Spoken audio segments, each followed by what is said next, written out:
Wallahu ta'ala fil Qur'anil Karim. A'udzu billahi minasyaitonir rajim. Subhanalladzi asra bi 'abdihi lailan minal masjidil haram ilal masjidil aqsa alladzi barakna haulahu linuriyahu min ayatina innahu huwas-sami'ul basir. Qala al-haditsul qudsi laulaka ya Muhammad inna khalaqtal akhlaq. Sadaqallahul azim wa sadaqallahun nabiyyul karim. Allahumma salli ala sayyidina Muhammadil fatih lima ughliqa wal khatim lima sabaq nasiril haqqi bil haqqi wal hadi ila siratikal mustaqim wa ala alihi haqqa qadrihi wa miqdarihil azim. Amma ba'd. Yang kami hormati Bapak Kepala Sekolah SDN Randegan 1, Bapak Kurdi SPD, dan yang saya hormati seluruh jajaran Dewan Guru SDN Randegan 1, dan yang saya hormati dan saya banggakan anak-anak dari kelas 1 sampai kelas 6 SDN Randegan 1. Pertama, marilah kita panjatkan puja dan puji syukur kepada Allah Subhanahu wa taala yang alhamdulillah pada pagi hari ini kita semua keluarga SDN Randegan 1 melaksanakan kegiatan tentang keagamaan, yakni memperingati Isra wal Mi'raj Nabi Muhammad sallallahu alaihi wasallam. Dijawab dong. Nabi Muhammad sallallahu alaihi wasallam. Dua salawat serta salam marilah kita curah limpahkan kepada baginda Nabi Nabiyana wa Habibana Muhammad sallallahu alaihi wasallam. Nabi Muhammad sallallahu alaihi wasallam yang telah membawa kita semua, yang telah membawa umatnya minad dhulumati ilan nur au ila siratil mustaqim. Anak-anakku yang berbahagia, semuanya dengarkan ya, semuanya dengarkan. Terutama ini laki-laki, Pak Guru akan cerita singkat mengenai Isra dan Mi'raj dan apa saja nanti pelajaran atau ibrah yang kita bisa ambil dari kegiatan atau peristiwa Isra dan Mi'raj. Pak Guru ingin tanya kepada kalian, dengarkan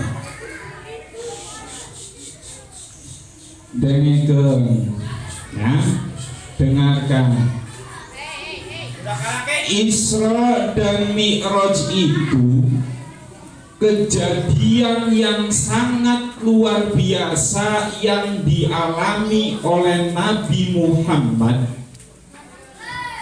ketika Nabi Muhammad mengalami kesedihan. Nabi Muhammad kalau bahasa sekarangnya itu mengalami kegalauan yang sangat luar biasa.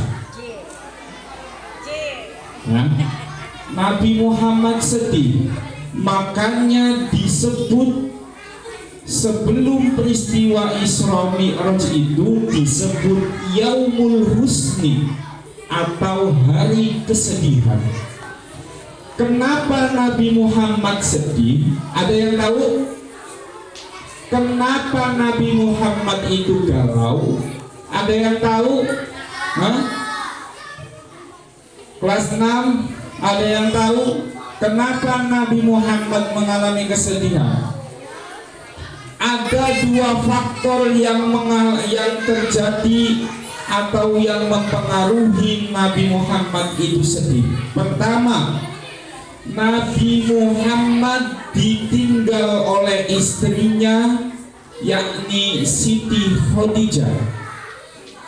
Siti Khadijah wafat pada hari itu.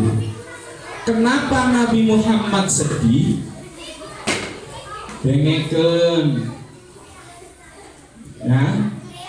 Kenapa Nabi Muhammad itu sedih? Ditinggal oleh Siti Khadijah karena Siti Khadijah adalah wanita yang selalu mendampingi Nabi Muhammad untuk dakwah Islam. Karena Siti Khadijah seorang saudagar yang kaya raya dan menginfakkan hartanya kepada Nabi Muhammad sebagai bekal untuk dakwah menyebarkan agama Islam.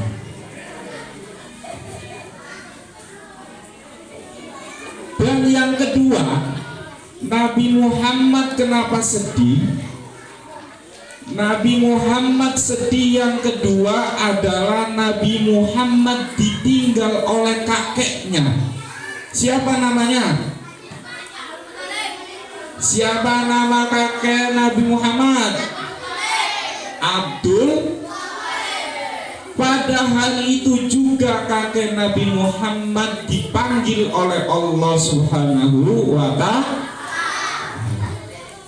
Kenapa Nabi Muhammad sedih ditinggal kakeknya?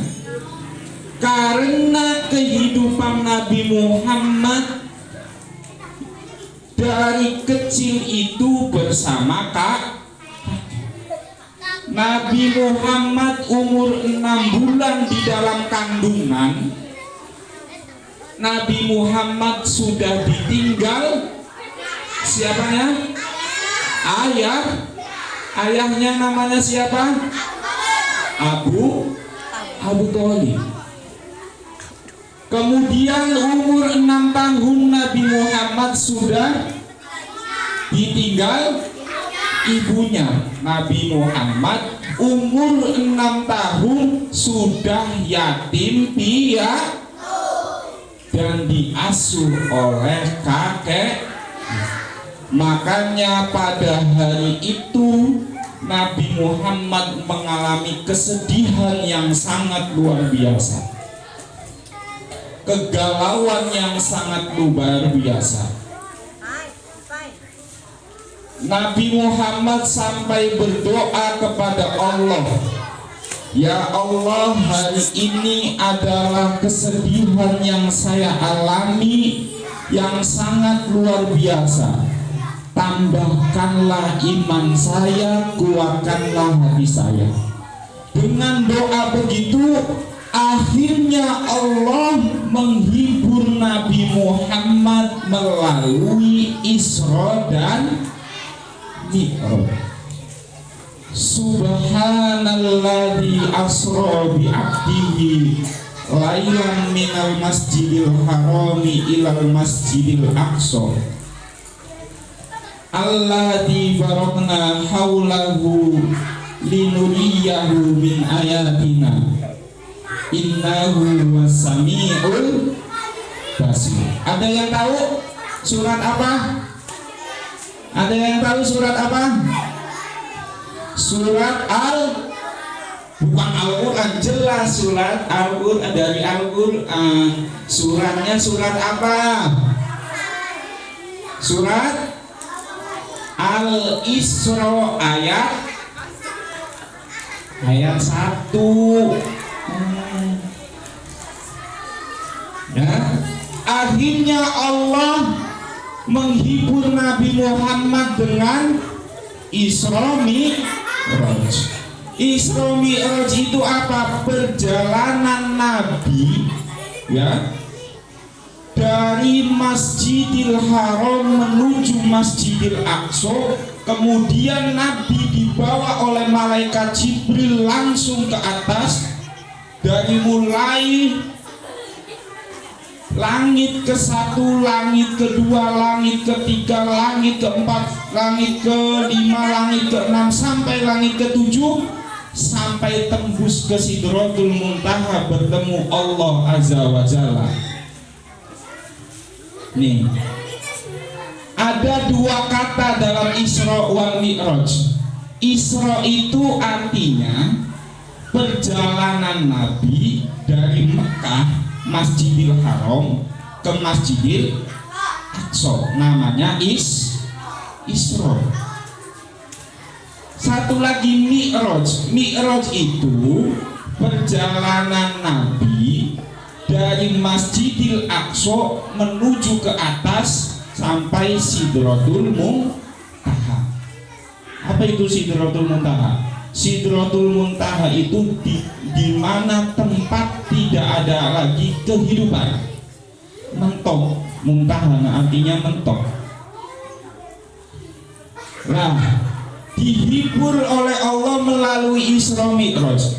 Dalam peristiwa Isra Mi'raj ini ada beberapa yang sangat harus kita pahami bersama. Ini kenapa Isra Mi'raj itu sedemikian panjang perjalanannya, tapi ditempuh dalam satu malam. Kalau naik motor ini, sekarang kalau naik pesawat Mekah ke Palestina, ke Masjidil Aqsa itu membutuhkan waktu 5 jam, ya, 5 jam.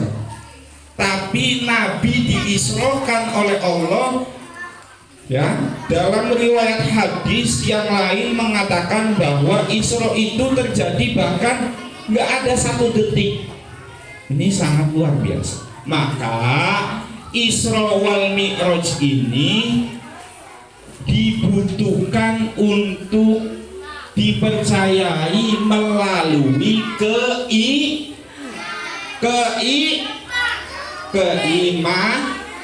keimanan, ya, melalui keimanan, bukan melalui akal, ya, bukan melalui akal. Lah, dalam hal ini apa yang kita bisa dapat ambil? Pertama, Nabi Muhammad menyebarkan dakwahnya, ya, menyebarkan dakwahnya dengan sedemikian rintangan yang banyak menghalanginya, ya. Nabi Muhammad itu rahmatalil, dengarkan, Nabi Muhammad itu rahmatalil alamin. Kenapa Nabi Muhammad rahmatalil alamin? Karena Nabi untuk seluruh alam, termasuk kita di sini, ya, termasuk kita di sini. Nabi kita siapa? Nabi Muhammad. Karena diutus oleh Allah rahmatanil alamin, maka Nabi kita Nabi Muhammad orang yang sangat luar biasa mencintai umatnya. Ada satu cerita Pak Guru ingin cerita. Ini cerita ketika Nabi Muhammad hendak wafat, ya, hendak meninggal dunia. Ini betapa cintanya Nabi Muhammad kepada umatnya, ya, kepada kita semua. SDR dengan satu, umatnya siapa? Nabi Muhammad. Ketika Nabi Muhammad mau wafat, Nabi Muhammad diambil arwahnya, diambil rohnya oleh malaikat siapa? Malaikat yang tugasnya mencabut nyawa. Malaikat siapa? Malaikat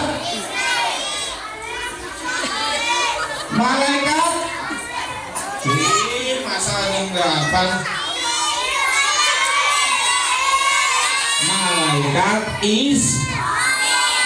Malaikat Israil. Dan dengarkan. Malaikat Israil ketika akan mencabut nyawanya Nabi Muhammad, malaikat itu ngomong kepada Nabi Muhammad, ya Rasulullah, ya, saya diutus oleh Allah untuk mencabut nyawa engkau. Kalau bahasa sekarangnya, kata Nabi Muhammad jawabnya apa? Jawabnya silakan. Tapi malaikat Israil enggak tega untuk mencabut nyawa Nabi Muhammad. Karena apa? Karena malaikat Israil itu tahu betapa sakitnya ketika orang sakaratul maut. Bahkan digambarkan ketika orang akan dicabut nyawanya itu seperti sakitnya orang dikuliti. Dikuliti itu apa? Dicoplok kulitnya ketika dicabut nyawanya. Itu gambarannya. Maka ketika mendengar apa yang dikatakan malaikat Israil, Nabi Muhammad mempersilahkan.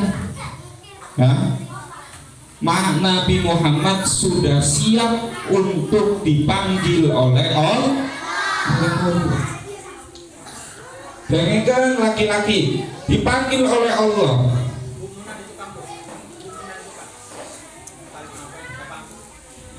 Kemudian apa? Ketika dicabut nyawanya oleh malaikat Israil dengan satu persatu, ya, satu persatu artinya dengan apa? Bahasa Indonesianya alon-alon, dengan hati-hati, karena malaikat Israil tidak ingin menyakiti Nabi Muhammad. Ketika hati-hati disabut, Nabi Muhammad nyawanya tinggal di tenggorokan saja. Apa yang dikatakan Nabi? Kaifama ummati, kaifama ummati. Yang dikatakan Nabi, bagaimana nanti nasib umatku ketika saya sudah meninggal? Ini sangat luar biasa. Mau meninggal saja tidak ingat diri sendiri, malah ingat kita semua. Maka ketika Nabi Muhammad sudah cinta kepada kita, kita cinta enggak kepada Nabi? Kita cinta enggak kepada Nabi? Harus cinta. Apa bentuk pembuktian kita cinta kepada Nabi? Ayo, apa ayo? Dengan kita bersolawat kepada Nabi. Yo, bareng-bareng. Sallallahu.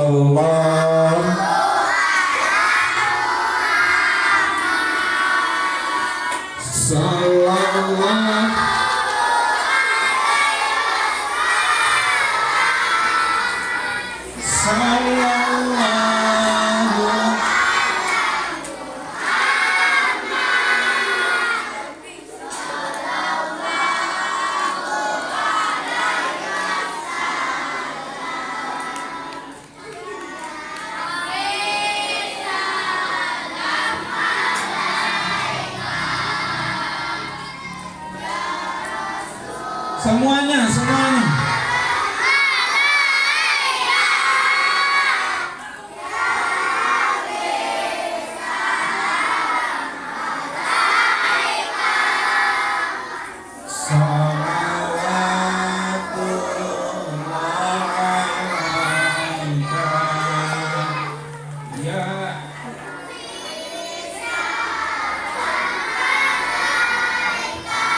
Ya.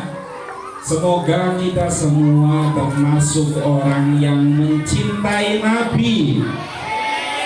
Semoga kita semua orang yang diberikan syafaat oleh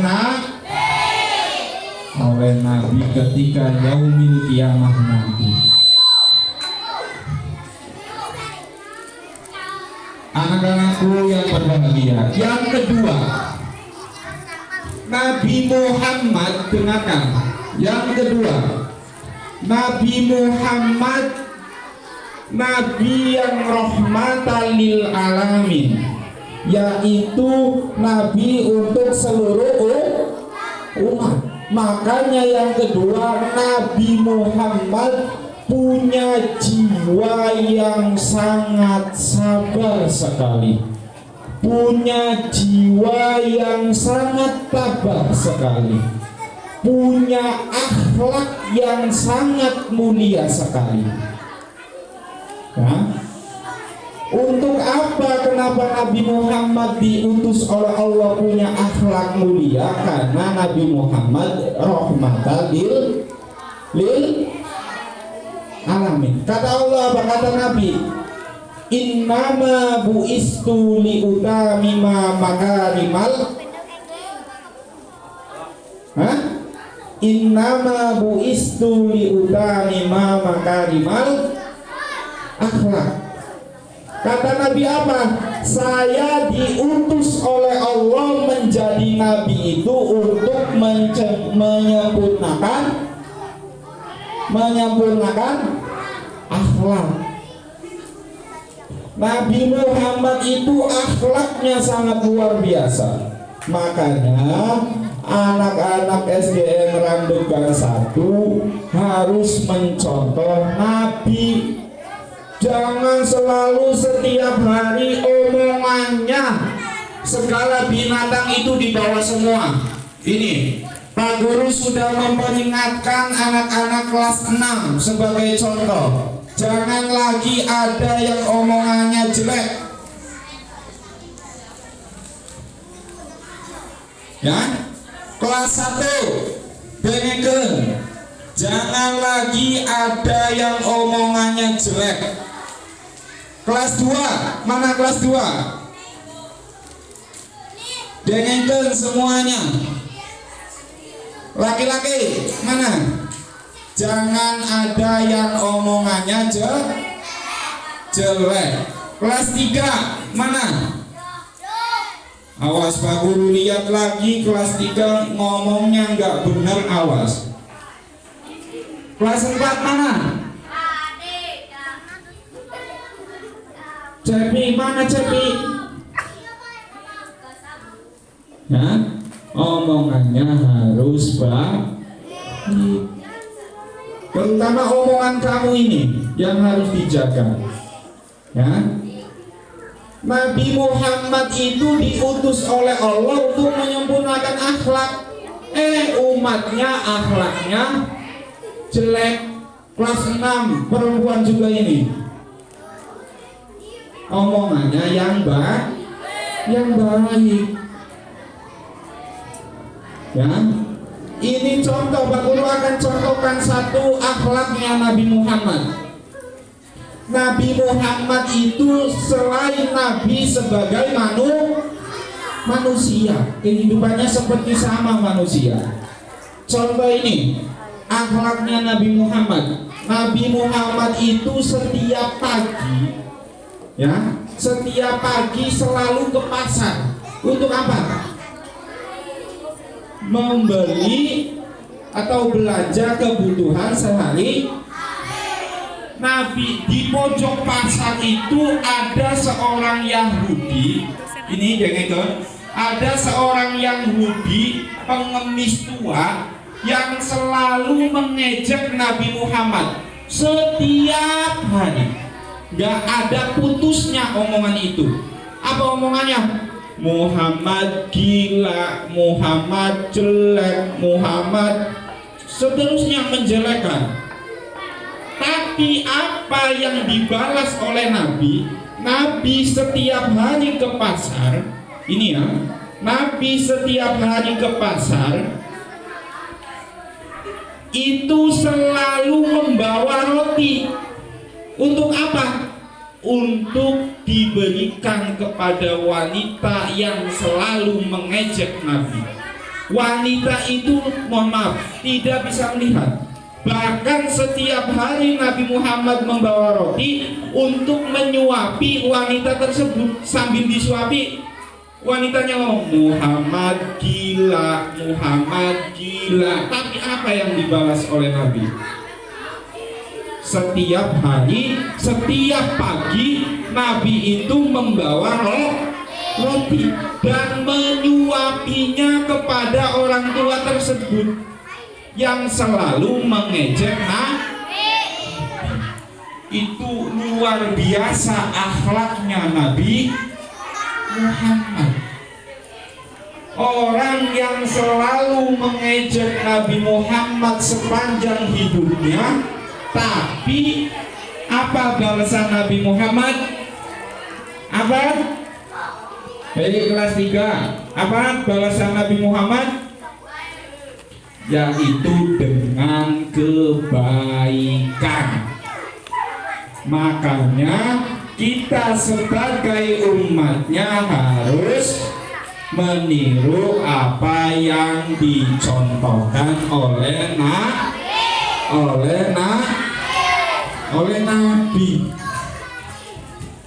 ya, oleh Nabi.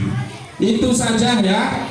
Apa 2 pelajaran yang kita ambil dari Isra Mi'raj? Apa tadi? Hah? Pelajaran apa? Pelajaran pertama, Nabi itu rahmatan lil alamin. Ya, rahmatan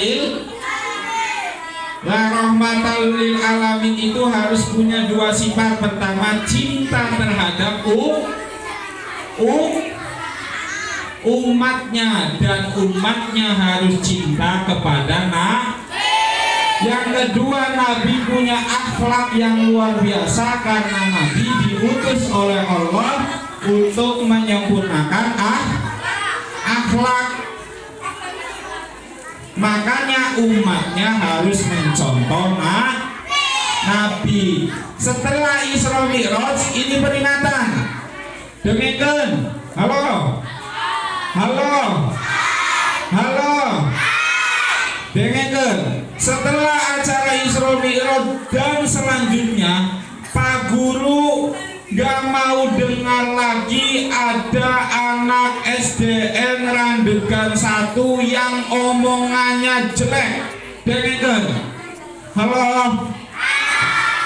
Mulai hari ini dan seterusnya, yang omongannya jelek, laki-laki, dengarkan, yang omongannya jelek akan Pak Guru hukum. Kajen. Pak Guru akan telepon orang tua kalian yang ada di rumah, suruh jemput kamu di sekolah, suruh liatin anaknya lagi dihukum. Mau enggak? Mau enggak? Mau? Ini Pak Guru nggak main-main. Sekali lagi Pak Guru dengar kata-kata jelek dari mulut kalian, Pak Guru akan hukum. Kamu telepon orang tua kamu, suruh lihat anaknya lagi dihukum. Mau? Illa aqwamit thoriq. Wassalamualaikum warahmatullahi wabarakatuh.